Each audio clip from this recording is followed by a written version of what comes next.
Our next speaker, she's B. Jeevasundari ma'am, a feminist researcher, writer, and a media person. She has edited books, and her articles on women's independence and violence against women have been compiled into many volumes. She has also received the Chinna Kuthusi Award. She will speak on love and God's grace in Tamil, right? Over to you, ma'am.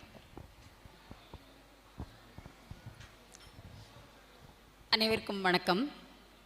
எல்லோரும் உணவருந்த சென்றவர்கள் போக கொஞ்சம் பேர் எங்களுடைய பேச்சை கேட்பதற்காக காதுக்கு இனிமையாக இருக்க வேண்டும் என்பதற்காக காத்திருக்கிறீர்கள். உங்களுக்கு முதற்கண் என்னுடைய நன்றி. முதலில் இந்த ரிச்சர்ட் அண்ட் ஜோன் திருமண வாழ்வினையர்களாக இணையப் போகும் இந்த நாளின் முதல் நாளில் அவர்களுக்கு என்னுடைய வாழ்த்துக்களை மனமாற சொல்ல கடமைப்பட்டிருக்கிறேன்.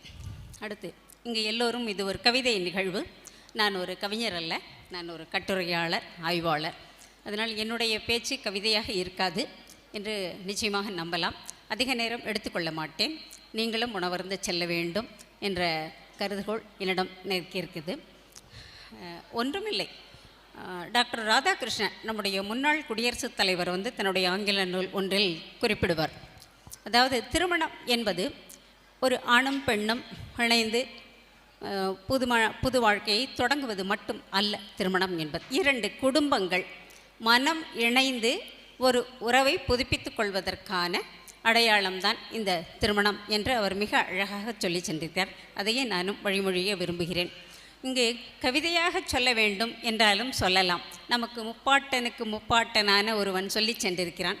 சீர்தலை எதுவும் அறுபடாமல் மிகவும் அழகாக இரண்டே அடிகளில் சொல்லி சென்றிருக்கிறான்.